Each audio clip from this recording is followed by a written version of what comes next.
আল্লাহ তাআলা আমাদেরকে প্রতিনিয়ত আল্লাহ তাআলা আমাদেরকে কতভাবে জাহান্নাম থেকে মুক্তি দিতে চায়, কতভাবে চায় আল্লাহ যে বান্দা তুমি এটা করো, ওইটা করো, এই রাত্রটা জাগো, গুনাহ মাফ করে দেব, এই দিনটা জাগো, গুনাহ মাফ করে দেব, তুমি জুমার নামাজের দিন আসো, আমি গুনাহ মাফ করে দেব, তুমি বৃহস্পতিবার দিবাগত রাতে আমার জন্য সেজদা দাও, আমি তোমারে মাফ করে দেব, তুমি লাইলাতুল বারাত, একটা রাত শবে বরাত তুমি আমার বন্দিগি করো, চোখের পানি ফেলো, আমি মাফ করে দেব, তুমি শবে কদরে আসো, আমি তোমারে মাফ করে দেব, তুমি রমজানের প্রত্যেক মিনিট মিনিট সেকেন্ড সেকেন্ড আমার কাছে চোখের পানি ফেলো, আমি তোমারে মাফ করে দেব। মূলত আমি চাই বান্দা কোনো না কোনো ভাবে তোমারে জান্নাত দিতে, কিন্তু তুমি এমন করছো কেন বান্দা?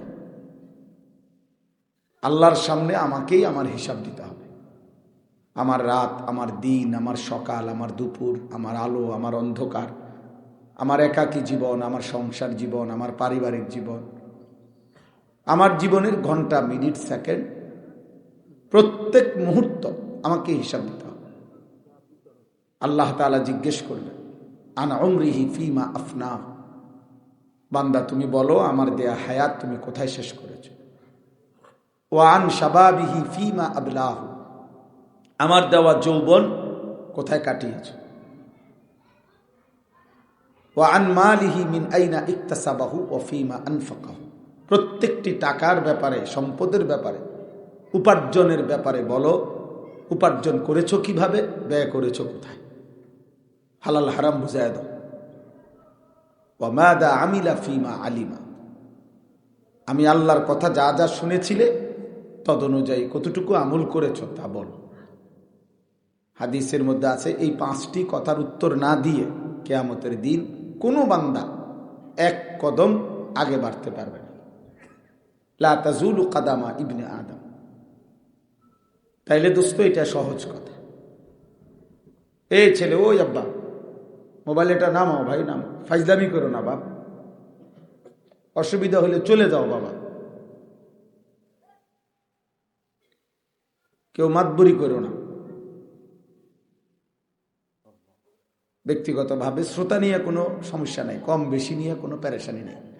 আল্লাহর কথা একজনকে বললেও নেকি হয়, একজনকে বললেও কি হয়, নেকি। খালাস, নেকি দরকার, সওয়াব দরকার, যেখানে যেটুকু সুযোগ মিলে এতটুকুই বলা, বলতে থাকা, এটা হলো বড় বিষয়। আল্লাহর পথে যে ডাকে তার জিম্মাদারি হলো বলা, মেহনত করা, শতভাগ দরদ নিয়ে বলা, চেষ্টা করা, বাকি ফায়সালা আল্লাহর হাতে। কে বদলাবে কে বদলাবে না, কতটুকু বদলাবে কতটুকু বদলাবে না, আল্লাহ তাআলার বন্দেগী করবে কতটুকু, সব তৌফিক আল্লাহর হাতে, তৌফিক কারো হাতে নাই। বলা, মেহনত, কান্নাকাটি করা, আবেদন করা, কাকুতি মিনতি করা, এটা কেউ করতে পারে, কিন্তু ফায়সালা আল্লাহর হাতে। এজন্য নবীজি সাল্লাল্লাহু আলাইহি সাল্লামের বলার দ্বারা অনেক লোক কালেমা পড়ছে, আবার নবীজির বলার পরেও আবু তালেব কালেমা পড়ে না।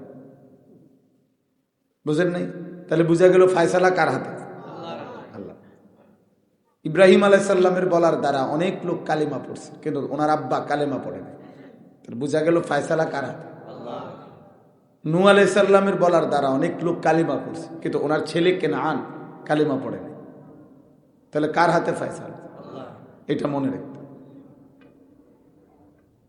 এটা অনেক সময় সাধারণ অনেক মানুষ আছে না, বলে যে হুজুর আপনারা হুজুররা তো ওয়াজ তো করতে আছেন, কই পরিবর্তন কই, কয়জন পরিবর্তন হয়েছে? না আমি গোনার দায়িত্ব না, আপনি আজাদ থাকলে আপনি গণেন। বুঝেন নাই? আমারে গুনতে বলে নাই, আমারে বলতে বলছে, বুঝছেন আমার কথা, আমাকে গুনতে বলে নাই। যদি দেখো যে 3 দিনের মধ্যে কমপক্ষে 10 জন ইমানদার হয় নাই, তো ছেড়ে দিবা, এরুম নি তো, তাহলে আর অসুবিধা কি? আমার 30 বছর না 300 বছরও যদি কেউ আল্লাহর দিকে না ফেরে, আমার কোনো অসুবিধা কি? আমাকে বলছে বলতে, নবীদেরকেই আল্লাহ বলছে ইন আলাইকা ইল্লাল বালাগ, দায়িত্ব শুধুই আপনার, আর কিছুই নয়, শুধুই পৌঁছান, গুরুত্ব দিয়ে পৌঁছান, শতভাগ পৌঁছান। এই জন্য নবী সাল্লাল্লাহু আলাইহি সাল্লাম, মনে রাখবেন, আপনারাও শুনছেন অনেক হয়তো ওয়াজ, এটা বিদায় হজ্জের দিন আরাফাতের ময়দানে নবীজি সাহাবায়ে কেরাম ১৬ লাখ সাহাবী, ভরপুর সাহাবী, ওনাদেরকে জিজ্ঞেস করছেন, আল্লাহুম্মা হাল বাল্লাগতু, সাহাবারা বলো আমি কি তোমাদের কাছে আমার আল্লাহর পক্ষ থেকে নাজিলকৃত দ্বীন পৌঁছাইছি কিনা? সাহাবায়ে কেরাম বলছেন, না ইয়া রাসূলুল্লাহ, আপনি পৌঁছাইছেন। আদাইতাল আমানা, আপনি আপনার উপরে যে আমানত ছিল তা আদায় করেছেন। বাল্লাগতার রিসালা, রাসূল হিসাবে আপনার কাছে আল্লাহ যা বলেছেন তা আপনি আমাদের কাছে পৌঁছাইছেন, আমরা সাক্ষ্য দিলাম। নাসাহতাল উম্মাহ, আপনি উম্মতকে শতভাগ নসিহত উপদেশ দিয়েছেন। কাশাফতাল গুম্মা, সমস্ত কুফর শিরিক নাফরমানির অন্ধকার ঈমান ইসলামের নূর দিয়ে আপনি আলোকিত করে দিয়েছেন। অতএব আপনার জিম্মাদারি আপনি আদায় করছেন। নবীজি সাল্লাল্লাহু আলাইহি সাল্লাম আসমানের দিকে এরকম শাহাদাত আঙ্গুল তুলে নবীজি বলছেন, আল্লাহুম্মা শাহাদ, 3 বার, আল্লাহ আপনি সাক্ষী থাকেন, আপনি সাক্ষী থাকেন, আপনি সাক্ষী থাকেন, আপনার বান্দারা বলছে আমি আমার জিম্মাদারি আদায় করছি। বুঝছেন হিসাবটা?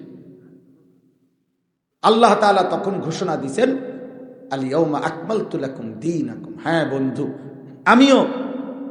আমিও সত্যায়ন করলাম যে আমি আজকে আপনার মাধ্যমে কিয়ামত পর্যন্তের জন্য দ্বীনকে পরিপূর্ণ করে দিলাম।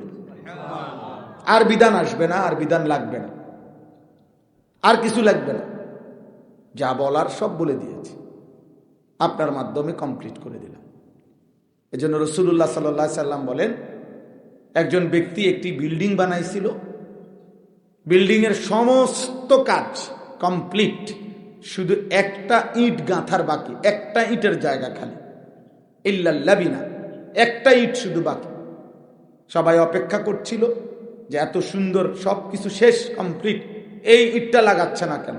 নবীজি সাল্লাল্লাহু আলাইহি সাল্লাম বলেন, আনাল লাবিনা, আমি আসলাম পৃথিবীতে, আমি মুহাম্মদী হলাম সেই শেষ ইট। এই ইটটা আল্লাহ লাগাইলেন, ঈমান ইসলামের বিল্ডিং ভবন কিয়ামত পর্যন্তের জন্য কমপ্লিট হয়ে গেল। আনা খাতামুন নবিয়্যিন, আমি শেষ নবী, আমার পরে আর কিছুই লাগবে না নতুন, এরপরে শুধু অনুসরণ, এরপরে শুধু কি অনুসরণ করা, খালাস। অতএব আমরা ঘাবড়াই না কোনো সময়, কারো মহব্বতেও ঘাবড়াই না, কারো বেয়াদবিতেও ঘাবড়াই না। আমরা এটা বিশ্বাস করি, বুঝি, এটা পৃথিবীতে ইস্তাফিরের দিনও ইমানদার নাফরমান থাকবে, অনুগত অবাধ্য থাকবে, আলো অন্ধকার থাকবে, এরই নাম দুনিয়া। এখানে ইমানদারও থাকবে, এখানে বাটপার সিটারও থাকবে, এখানে কষ্ট করে হালাল উপার্জন করে এই মানুষও থাকবে, এখানে সুদখোর কিস্তিখোর নাফরমানও থাকবে, এখানে সেজদাওয়ালা মুমিনও থাকবে, এখানে 365 দিন কোনো দিন আল্লাহকে একটা সেজদা দেয় নাই, কোনো দিন ফজরের নামাজ পড়ে নাই, এমন নিকৃষ্ট নাফরমানও থাকবে। এই নিয়েই পৃথিবী চলবে, এভাবেই আলো উঠবে, এভাবেই রোদ আসবে, এভাবেই সূর্য উঠবে, এভাবেই চাঁদ উঠবে, এমনি। এরই মাঝে একদিন ইসরাফিল ফু দিবে, এরই মাঝে এই অবস্থা নিয়েই অনুগত কিংবা অবাধ্য সকলকেই ধীরে ধীরে কবরে চলে যেতে হবে। কেউ সেজদা দিতে দিতে আব্দুল কাদের জিলানী রাহমাতুল্লাহ আলাইহি, আব্দুল কাদের জিলানীও হয়, তাকেও মরে যেতে হবে। নাফরমানি করতে করতে যদি ফেরাউন নমরুদ হয়, তবুও কি যেতে হবে? মরে যেতে হবে, খালাস। এই জন্য দোস্ত, তোমার হাসিও শেষ হাসি না, মনে করো আমার কান্নাও শেষ কান্না না, তোমার যৌবনও শেষ যৌবন না। তোমার মতো বৃদ্ধ যারা এই সমাজে আছে, তুমি যদি প্রত্যেককে জিজ্ঞেস করো, তারাও বলবে এমন একটা যৌবন আমিও পার করে আসছি, পার করে আসছি। অতএব এটা সহজ কথা। অনেক ছেলে আছো তোমরা 24 ঘন্টায় দিনের পর দিন, বছরের পর বছর কিছুই বোঝো না, কি করো, কি খাও, কেমনে হাঁটো, কেমনে নাচো, কেমনে গাও, নিজের মতো খাইতেছো, ঘুমাইতেছো, ফুর্তি করছো, নারী, ছবি, নাচ, গান, মোবাইল, চুল, চেহারা বেঈমানের মতো, মুশরিকের। হ্যাঁ, কোনো পূব নাই, পশ্চিম নাই, উত্তর নাই, দক্ষিণ। কি চালাক উনি মনে করতেছে উনি বুদ্ধিমান। আপনার মতো ব্যাককল যার নিজস্ব আত্মমর্যাদা নাই, তার চাইতে নিকৃষ্ট কোনো মানুষ হয় না, যে নিজে জানে না যে আমি কে। আমি পাঞ্জাবি পরবো কেন, আমি শার্ট গাও দেব না কেন, আমি দাড়ি রাখবো কেন, দাড়ি রাখবো না কেন, আমি চুল এরকম রাখবো কেন, রাখবো না কেন, আমি হাসবো কেন, কাঁদবো কেন, আমার একটা হিসাব থাকতে হবে, হিসাব থাকতে হবে। আপনি বুঝি বলার লগে লগে আমি ফানিও খামু, ফেসাবো খামু, বুঝি ব্যাক করলাম। আপনি বললে বুঝি আমি জিরা দেন এটা খাই এলাম, আমি মদও খামু, মধুও খামু, এটা বুঝি কথা। আমার একটা হিসাব থাকবে না, কথা বোঝেন নাই? এই জন্যই তো সে মানুষ, যার মধ্যে বুদ্ধি বিবেচনা থাকবে, যার মধ্যে পার্থক্য শক্তি থাকবে, হালাল হারামের বিভেদ থাকবে, কোনটা সত্য কোনটা মিথ্যা, কোনটা ন্যায় কোনটা অন্যায়, কোনটা হালাল কোনটা হারাম, কোনটা জায়েজ কোনটা না জায়েজ, এই পার্থক্য শক্তি যার মধ্যে নাই, বিশ্বাস করেন, তাকে মানুষ বলে না, তাকে জানোয়ার বলে। জানোয়ারের কোনো হালাল হারাম নেই, পশুর কোনো হালাল হারাম নেই, ওর কোনো পাক না ফাঁক নেই, ওর পেশাব পানি বরাবর, বিরিয়ানি পায়খানা বরাবর। হ্যাঁ, এই জন্য সবার এটা বোঝা উচিত, আমিও আপনিও। আপনি কষ্ট করে পয়সা কামাই করে এই টাকাটাও নেন, আবার সুদের টাকাও নেন, তাহলে আপনি হালাল হারামের পার্থক্য লোক বলেন না কেন? মাকেও দেখেন, বোনকেও দেখেন, যুবক ভাই তুমি আবার মোবাইলে উলঙ্গ নারীও দেখো, তো তোমার মধ্যে হালাল হারামের পার্থক্য লোক। আপনি আপনার স্ত্রীকেও দেখেন, টেলিভিশনে আবার নাটক সিনেমার নর্তকীও দেখেন, তো হালাল হারামের পার্থক্য লোক। বলেন আপনি মানুষ কিভাবে, মানুষ কিভাবে বলেন? ইনসাফ করেন নিজের উপরে। হ্যাঁ হ্যাঁ, আপনারা আপনি মিলাইয়া করে যান, আমার লাগে চিন্তা করেন না, আমি জামুগা, আপনি আপনার পথে যাবেন, কারোর জন্য কেউ আটকায় না। এই পৃথিবী, আমার যেদিন মৃত্যু হবে আপনারও যেদিন মৃত্যু হবে, যুবক তোমারও, দেখবা স্বার্থপর এই দুনিয়া, বাকিরা সবাই হাসতেছে নাচতেছে গাইতেছে, দোকানও খুলবে, দোকান বন্ধ হবে, সূর্য উঠবে, চাঁদও উঠবে, রোদও হবে, বৃষ্টিও হবে, আলো অন্ধকার সব থাকবে। কারো মৃত্যুতে কারো জন্মতে এক সেকেন্ড সময়ের গতি থামে না, থামে? কারো হাতে সময় নেই। আমারে কবরে রাইখা সবাই আগের মতো, তোমারে কবরে রাইখা সবাই আগের মতো। এই জন্য আল্লাহ নবী সাল্লাল্লাহু আলাইহি ওয়াসাল্লাম বলেন, আল কাইয়িসু মান দানা নাফসাহু, বুদ্ধিমান সে যে নিজের হিসাব করে, সে বুদ্ধিমান যে নিজের হিসাব করে, আমি কি করছি, কে আমি, কোত্থেকে আসলাম, কেন আসলাম, আমি এটা কেন করব, আমি এটা কেন করব, এতটুকু ইনসাফ থাকতে হবে। আরে ভাই তুমি মনে করতে হবে, ছেলেরা তুমি মোবাইলে এত উলঙ্গ ছবি দেখছো কেন, তুমি তোমার বিবেককে প্রশ্ন করো। দিবানিশি যারা নারী দেখেন, ছবি দেখেন, নাটক সিনেমায় নর্তকী দেখেন, কেন দেখতেছেন? আপনার দেখার পরে যা মন চাইতেছে, আপনি অশ্লীল ছবি দেখলে, বেহায়া নারীকে দেখলে যেটা মন চায়, ওটা কি হালাল? তো তাইলে আপনি সুদের টাকা দিয়া, কিস্তির টাকা দিয়া, এটাইও হালাল, এখন এটা দিয়ে আপনি জিডা বানাইবেন, তো এটাও তো হালাল, হালাল না হারাম। বুঝেন নাই কথাটা? তো আপনি নিলেন কিস্তিতে টাকা, নিলেন হারাম টাকা, এরপরে আপনি হুজুর রেখন, হুজুর দোয়া করেন আল্লাহ জানে বরকত দেয়। কি বরকত দিত? হ্যাঁ, সুদের উপরে বরকত দিত তো কি? না না, হাসেন কেন? বলেন না, ইনসাফ করেন, বলেন। হারামের উপরে দোয়া চাইলেন, তাহলে আপনি জানেন না আপনি যে কিস্তি নিছেন, আপনি দোয়া চাইলেন কোন লজ্জায়? হারামের উপরে কেউ দোয়া চাইলে তো তার ইমান থাকে না, জানেন? নিজে গায়েন ভালো বুঝলেন, কোন হারামের উপরে কি চাইতে নাই? দোয়া চাইতে নাই। বুঝেন নাই কথাটা? আমি কইলে আপনি বললেন, যে মনে করেন আপনি এই মালটা কিনছেন কিস্তিতে, হারামে, সুদে, তাহলে আপনি এটার উপরে কি দোয়া চাইলেন? আল্লাহ আমাদেরকে বিবেক দান করেন। মুসলমান মনে রাখেন, ভুলে যাবেন না, চালাক মনে করেন না নিজে। জীবনের ভাগ্য সুখ, শান্তি, সমৃদ্ধি, নিরাপত্তা, বেঁচে থাকা, সব কিছু আল্লাহর হাতে। আল্লাহর হাতে। 12 তারিখের হাতে না। কি 12 তারিখ না, 12 তারিখ, 13 তারিখ, 14 তারিখ, 9 তারিখ, 10 তারিখ, বরাবর বরাবর। 12 তারিখের সূর্য যিনি উঠাবে তিনি ওই আল্লাহ যিনি 11 তারিখ সূর্য উঠাবে। কারো হাতে মানুষের ভাগ্যের পরিবর্তন নাই। আর আজিমের মালিক আল্লাহর হাতে ভাগ্যের পরিবর্তন, জীবনের পরিবর্তন। 11 তারিখের রাত আল্লাহ যদি ভোর না বানায়, 12 তারিখ পৃথিবীতে কোনোদিন আসবে না। 12 তারিখ যদি সূর্য না ডুবে, তো 13 তারিখ আসবে না। অতএব কোনোভাবেই দয়া করে আল্লাহকে ভোলা যাবে না, আখিরাতকে ভোলা যাবে না। দোস্ত, আমি অনুরোধ করলাম, আমি শুধু একজন বক্তা, যে একজন বক্তারে দাওয়াত দিছে, কিছু লোক হইছে, হ্যাঁ, এতটুকু না ভাইয়া মাকসাদ। এটাই শুধু উদ্দেশ্য না, বছরের পর বছর একটা মাহফিল করি, এটাই না। বরং আমি আপনি প্রত্যেকে ফিকির করে আখিরাত কেমনি সুন্দর হবে। একটা মসজিদ কমিটির প্রথম দায়িত্ব কি? মসজিদ কমিটির প্রথম দায়িত্ব হলো মুসল্লি কিভাবে বাড়বে। আপনারা বছরের পর বছর, ওই দিন আমার একজন বলছে, কায়দা দিছে এক লোক, কয় হুজুর মসজিদের 3 তলার কাজ চলতেছে, কয় দেখেন চতুর্দিকে টাইলস আর টাইলস, ভিতর বাহির, বারান্দা, দরজা, জানালা সব অত্যাধুনিক, কিন্তু ফজরের নামাজে এত বড় মসজিদে 2 জন মুসল্লিও আসে।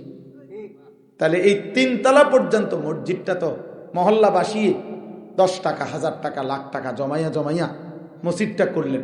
তো এই এত বড় মসজিদ যে করলেন, তো আপনারা একবার বসেন এবার, যে আপনাদের ফজরের মুসল্লি, 5 ওয়াক্তের মুসল্লি আপনাদেরই মহল্লায় কিভাবে বাড়ানো যায়, এইটার জন্য আপনারা উদ্যোগ নিয়ে মসজিদ করলেন, তো আপনারা উদ্যোগ নিয়ে মুসল্লি বাড়াবেন না?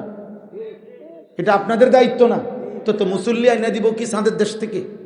মুসল্লি কি নর্থ বেঙ্গলের মুসল্লি এনে নামাজ পড়বো? কেন নর্থ বেঙ্গল মসজিদ নাই? তো তাহলে কোন মহল্লার মসজিদ? মুসল্লিদের জন্য। কাদের জন্য মসজিদ বড় করলেন? কথা বলেন। আপনাদের এই কুসুমপুর মসজিদ আপনারা যে সুন্দর করলেন, বড় করলেন, এটার মধ্যে পার্বত্য চট্টগ্রামের মানুষ যাতে নামাজ পড়তে পারে এই জন্য? খুলনা বরিশালের মানুষের জন্য? কাদের জন্য করছেন? তো তাদেরকে বাড়াইবার ফিকির করলেন কই? আপনারা বলেন মিয়া, বলেন বাবা, আপনাদের একটি মসজিদকে কেন্দ্র করে প্রতিদিন মসজিদের মহল্লার আশপাশে এক একটা মসজিদে যদি মনে করেন 50 ঘর মানুষের যদি ঘর মসজিদ হয় এটা, তাহলে 50 ঘর ধরে নিলাম, তাহলে 50 ঘরে যদি 4 জন করে পুরুষ ঘুমায়, তাইলেও তো 200 জন মানুষ আছে। তাহলে 200 জন মানুষ ফজরের নামাজে কোথায়? তাহলে আপনারা কোনো কথা বলবেন না, কোনো বোঝাপড়া করবেন না, আফসুস করে শুধু সাদওয়ানে গপ মাইরা, নমাজি নাই, ও শেষ নমাজি, এবার দৌড় দিয়ে গেলে নাকি? বলেন না, কোনো উদ্যোগ নিতে হবে না। রাসূলুল্লাহ সাল্লাল্লাহু আলাইহি সাল্লাম যে 23 বছর আল্লাহর দ্বীন প্রচার করছেন, রাসূলুল্লাহ সাল্লাল্লাহু আলাইহি সাল্লাম সম্পূর্ণ তো ফুর মাধ্যমে, ঠিক না? ফুর মাধ্যমে বইয়ে বইয়ে গেল, ফু দিছে, কথা কয় না, ফুর মাধ্যমে। তো তাইলে তিনি মেহনত করে নাই? তিনি উম্মতের দুয়ারে দুয়ারে যায় নাই? আমরা কিতাবে পড়ছি রাসূলুল্লাহ সাল্লাল্লাহু আলাইহি ওয়াসাল্লাম শুধু আবু জেহেলের কাছে 4000 বার, 4000 বার কালিমার দাওয়াত দিছে। শুধু আবু জেহেলকে, আবু জেহেলের মতো বেঈমানকে 4000 বার কালেমা দাও। আপনি আপনার কলিজার টুকরা ছেলেটাকে কয় হাজার বার ফজরের নামাজের কথা বলছেন? আপনি বোঝেন না? সেজদা বিহীন, নামাজ বিহীন আপনার ছেলেটার গন্তব্য যে জাহান্নাম, আপনি এটা বোঝেন না? আপনি এর দূর আক্কর নাই আপনার? তাইলে বলেন, আমরা তো দুনিয়ার ব্যাপারে আফসুস করি, আরে কবরে যাওয়ার টাইম হয়ে গেছে, বয়স শেষ, জিফুত গুনের লাগিয়ে কদুর গদ্দুর করে দিয়ে যেতে পারলাম না, আরে কি রেখে যাম। এই ব্যাপারে যদি আফসুস করতে পারেন, তাহলে আপনি কি একবার ওইটা বলেন না, আহারে আমার চোখের সামনে ছেলেটা এক ওয়াক্ত নামাজ পড়ে না, আমার মরার পরে কি করবে? আমার চোখের সামনে দেখে গেলাম, আমি থাকতে প্রত্যেক দিন আমার বিবি বাচ্চা ছেলে মেয়ে নাতি নাতি প্রতিদিন রঙিন টেলিভিশনে নর্তকী দেখে, নাচ গান টেলিভিশন দেখে। আপনি কি একবারও ভাবেন না যে আহারে আমার মৃত্যুর পরে তারা কি করবে? বলেন। হায় মুসলমান, খুব বেশি মনে করছেন মুসলমান ও মুসলমান সবার আখলাক যদি আমরা বরাবর, যে আমগো উদ্দেশ্য একটাই জীবনে কোন রকম ভাতের ব্যবস্থা করা, কোন রকম একখান গদ্দুয়ার, কোন রকম রাস্তার লগে কুদ্দুর জাগা, আজি ফুটগুন কুদ্দুর খাইয়া দাইয়া কামাই রোজগারি করে একটা লাইনে আছে, খালাস। এই মুসলমান, এতটুকুর নাম মুসলমান? তো তাইলে আমাদের ইসলামের অর্থ কি? রাসূলুল্লাহ সাল্লাল্লাহু আলাইহি সাল্লামের 23 বছরের এই মেহনত, চোখের পানি, পেটে পাথর বাঁধা ক্ষুধার কষ্ট, তায়েফের রক্ত, উহুদের দান দান শহীদ করা রক্ত, এই সব কিছুর বিনিময়ে মাকসাদ যে উম্মত যেন, আমার উম্মত একটা একটা বিল্ডিং যেন করতে পারে, 2টা ফুট যেন বিদেশ পাঠাইতে পারে, কদ্দু জায়গা জমি কিনা গদ্দুয়ারান যদি এখন লাইন করে দিয়ে কবরে যাইতে পারে। এই জন্যই তো নবী এত কাঁদছে, ঠিক না? এই জন্যই তো পেটে পাথর বাঁধছে না? বলেন, ইনসাফ করেন, ইনসাফ করেন, ইনসাফ করেন। একজনই ভাবেন, একজনই ভাবেন, সবাই লাগবেন, একজনই হোক। কারো একজনের কলিজার মধ্যে যদি বিবেক আসে, আল্লাহ তাআলা আমাদেরকে প্রতিনিয়ত, আল্লাহ তাআলা আমাদেরকে কতভাবে জাহান্নাম থেকে মুক্তি দিতে চায়, কতভাবে চায় আল্লাহ যে বান্দা তুমি এটা করো, ওইটা করো, এই রাত্রটা জাগো, গুনাহ মাফ করে দেব, এই দিনটা জাগো, গুনাহ মাফ করে দেব, তুমি জুমার নামাজের দিন আসো, আমি গুনাহ মাফ করে দেব, তুমি বৃহস্পতিবার দিবাগত রাতে আমার জন্য সেজদা দাও, আমি তোমারে মাফ করে দেব, তুমি লাইলাতুল বারাত, একটা রাত শবে বরাত তুমি আমার বন্দিগি করো, চোখের পানি ফেলো, আমি মাফ করে দেব, তুমি শবে কদরে আসো, আমি তোমারে মাফ করে দেব, তুমি রমজানের প্রত্যেক মিনিট মিনিট, সেকেন্ড সেকেন্ড আমার কাছে চোখের পানি ফেলো, আমি তোমারে মাফ করে দেব। মূলত আমি চাই বান্দা কোনো না কোনো ভাবে তোমারে জান্নাত দিতে, কিন্তু তুমি এমন করছো কেন বান্দা? তুমি এমন করছো 365 দিনে, এক বছরে কোনোদিনও তুমি ফজরের নামাজ পড়বা না? তুমি মানুষের বাচ্চা, তুমি মুসলমানের ঘরে জন্ম নিছো। আস্তাগফিরুল্লাহ। 60 বছর 40 বছরে একদিনও আল্লাহর কোরআন দেখে দেখেও একটা পৃষ্ঠা সহি শুদ্ধ কোরআন একটা পৃষ্ঠা পড়তে পারেন না, আপনি মুসলমান? আপনি আখিরাতে যাবেন, আপনি নবীজির সামনে দাঁড়াইবেন, আপনি সুপারিশের কথা নবীকে বলবেন, আর তিনি আপনারে কিচ্ছু কইব না। হায় হায় নাফরমান! এমন বেকুব মনে করেন না, এত চালাক মনে করেন না, নিজেরে এত বোকা হইয়েন না, বোকা হইয়েন না। নবী সাল্লাল্লাহু আলাইহি ওয়াসাল্লামের সুপারিশ, এ কথার মানে কি? আপনি আবার জিজ্ঞাসা করেন হুজুর, সুপারিশ মানে কি? কোনো কাগজ নাই, কোনো কিছু দেখাইতে হবে না, কোনো নিয়ম কানুন নাই, আপনি শুধু বিড়ি খাইতে খাইতে, আপনি শুধু সুদ খাইতে খাইতে, আপনি শুধু কিস্তি নিতে নিতে, আপনি টেলিভিশনের নর্তকী দেখতে দেখতে, আপনি গালি দিতে দিতে কবরে যাবেন, হাসরের ময়দানে দাঁড়াবেন, নবী আপনারে জান্নাতে ঢুকাই দিব। এই তো না? এই তো সুপারিশ। কোনো ফাইলপত্র দেখাইতে হবে না, কোরআনুল কারীমে স্পষ্ট আছে। সূরা, ওই ছেলে মোবাইলটা নামাও, নামাও ভাইয়া, মোবাইল নামাও। একজন আরেকজনকে বলে দেন, যে যাকে দেখতেছেন যে সে মোবাইল উঠায়, তারে বলেন যে ভাই এটা হুজুর নিষেধ করছে, তাইলেই তো হয়। আরে ভাই, একজন আরেক শুনে শুনে শুনে, অবশ্যই শুনে। আপনি আগের থেকে ফয়সালা নিলে জীবনও মানুষ বদলাবে না, এটা খুব জরুরি। বহু বাবা মার, এটা শয়তানের ওয়াসওয়াসা। হুজুর কইছি, মনে 100 বার কইছি, 100 বার কওয়ার পরে আর কখন লাগে না, এ আপনার এই সিদ্ধান্ত দিল কি? কথা বুঝেন নাই? হুজুর কইছি, বিশ্বাস করেন, তারে মনে 2টা বছর বুঝাইছি, আর শরীরে কুলায় না। আর শরীরে কুলায় না, ভাত খান কেমনে? আপনার না শরীরে কুলায় না, আপনি টেলিভিশন চান কেমনে? গেছেন অনদি আপনি বেড়ি চান। হ্যাঁ, দুনিয়াতে মাশাআল্লাহ অন বুঝেন আপনি তো অন বিড়ি চিনেন, সিগারেট চিনেন, অন কথায় কথায় গালি দেন। ঘটনা কি আপনি না বলে বুঝেন না? আপনি এই মাত্র ভাত খাইয়া বাইতে ভাত খাইয়া গিয়ে আবার চাল খাইলেন কেন? আবার দিয়ে আপনি বন খান, আবার দিয়ে পেঁয়াজ আলুর সব খান। আপনি না বলে শরীরে কুলায় না? কথা বলেন। 90 বছরের বুড়া মিয়ারও যদি জিগাইবেন কানে কানে 2 শতক ছাড়িয়ে দেবো বাড়ির লগে নিবিননি, হ্যাঁ দেখবেন তারের মতো সোজা হয়ে গেছে একদম। উনি তখন বলবে যে আমি তো আরো 2-4 বছর আগে মারা গেলাম, হইলে শুধু এই জমিয়ানের আশায় না মরি না। ওটা বোঝে না কিছু, সব বুঝেন, সব বুঝেন মিয়া। দুনিয়া শতভাগ বুঝলেন, আখেরাত বুঝবেন না কেন? অতএব একটা জরুরি কথা মনে রাখবেন, আপনারা যারা অভিভাবক, বাবা দাদা অভিভাবক, বিশ্বাস করেন 1 সেকেন্ড মৃত্যুর আগ মুহূর্ত পর্যন্ত কোন মোমেন তার 2 দায়িত্ব একেবারে শেষ নিঃশ্বাস পর্যন্ত সমান। 1 আমার ঈমান আমল, 1 এটা 2 আল্লাহর বান্দাদের ঈমান আমল। এটা আমার মৃত্যুর দিন পর্যন্ত সমান দায়িত্ব।